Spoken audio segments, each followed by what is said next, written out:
So I just finished Lingyang Companion Story Quest, and here are a couple of interesting things that I have noticed that might be not what it seems.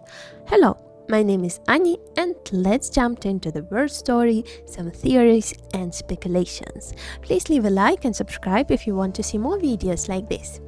Lingyang works as lion dancer in the city of Jinzhou, and they give performances for any occasion, literally any. Birthday, anniversary, wedding, shop opening, festival, family reunion, new job destination, sending soldiers on war, just for fun, you name it.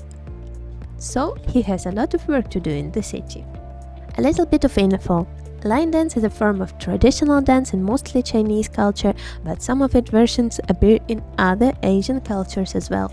There are multiple different forms of the lion dance. Here in the game we see Southern Lion Dance, which is originated from Guangdong, same city as Kura Games headquarters, and is the best known lion dance outside of the China. Back to the quest. We meet a girl whose brother requested a lion dance performance, but they had a beef and he left the home about a week ago.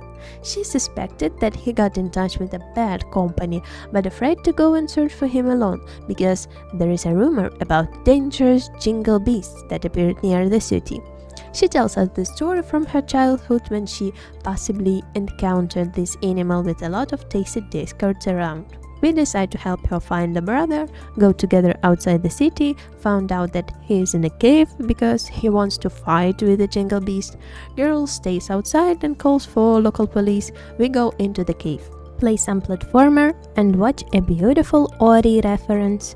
I'm genuinely curious, where is his second ears? Does he have it? Because I can't see behind all this hair. Is there another ears? Collect some mint like in old days, and finally manage to find the brother. Brother is surrounded by some bad guys. Lingyang is getting angry on them. He's so cute when he do that.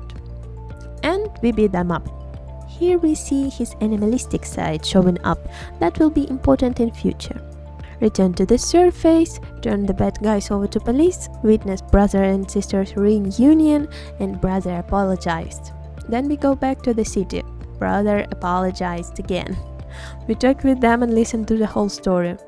Brother apologized again and again. Then we go back to the theater. Lingyang gives us some lion dance history lessons and tells that he wants to help this girl to overcome her fear of jingle beasts. We watch the dance, find out that it was Lingyang, the jingle beast, who protected the girl from tasty discords when she was little, and witness his animalistic feature once again. Watch final conversation between brother and sister and Lingyang. Like 50% of quests in this game is either started from eating food or ended by eating food. And here we finally got to the most interesting part, the lore.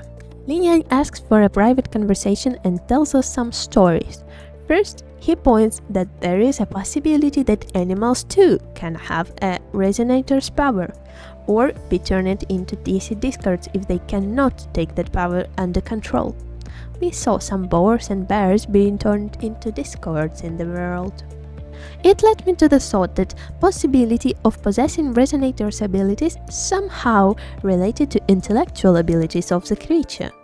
Wolves turned into tasty discords because their way of thoughts are too primitive, and some humans do not have Resonator abilities for the same reason.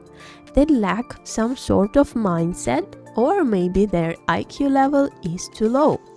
Also, that explains the fact that from main story quest, when Praxeus forcefully opened resonator abilities in the little girl, she became a tasty discord because she was too psychologically damaged from events that happened in her village for being able to control her new power. That opens a question: can tasty discords be turned into animals and humans back again when calamity totally disappears from her planet?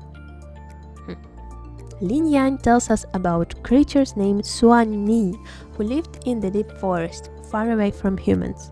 But tasty discords attacked their territory. Suan'ni were forced to move to new locations, like Violet Banyan Tree, and encountered humans. Humans were terrified of Suan'ni's appearance and powerful resonator abilities. Apparently, all Suan'nis were extremely intelligent, smart and wise creatures. But Suan'ni almost went extinct, and possibly there is only one of them left. You guessed who? Somehow, this last Suan'ni managed to change his appearance and started looking like a human, during not a very pleasant process. He was searching for a company and communication, and also wanted to help and fight against acid discords who destroyed his homeland, and do some dances apparently. Word Suan'ni is actually an old Chinese word that can be translated as lion, devourer of tigers and leopards, or a cross between dragon and lion. In mythology, Suan'ni is the 8th son of the dragon and is believed to be a guardian of knowledge and dragon god of wisdom, who likes to calmly sit near the fire. But it was never mentioned that he can turn himself into human. My theory is that Lingyang is actually a mixed breed between Suan'ni and human. That's why he can change his visual appearance to human form, but still have all the powers that Suan'ni had. He's really young, so quite possibly he was born after Suan'ni migrated to the territories where humans live.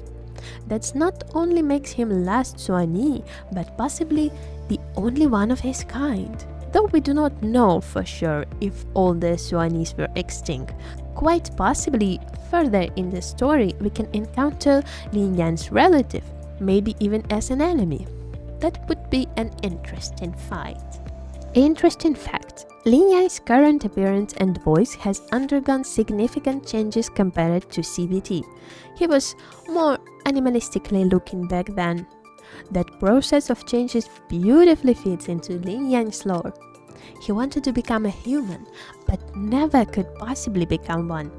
Even though he forced himself to change his appearance in order to fit into human society, he still lacks some important thing that makes human a human.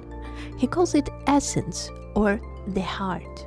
Considering the high intellectual abilities of Suan'ni, they could possibly be able to see, or it's better to say, to feel something that human cannot notice, like aura or maybe chi energy, the energy of life, which mentioned a lot in Chinese culture and mythology.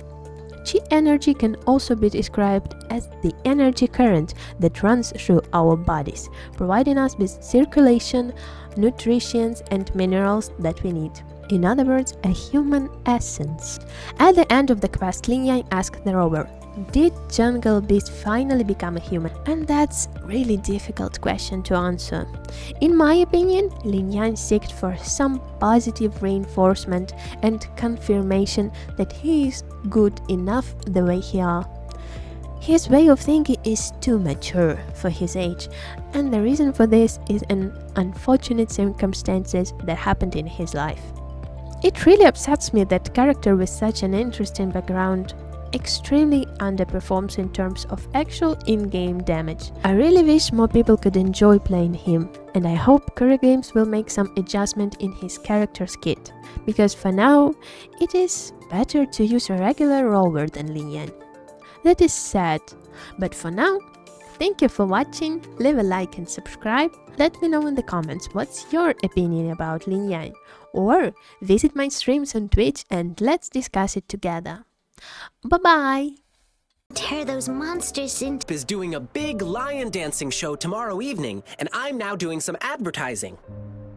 It'll be way cooler than just hearing about it from others. Jungle Beast.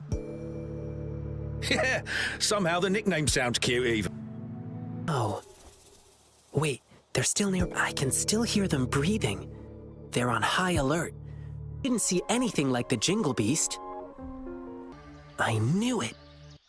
Or would you prefer? You hurt my friend.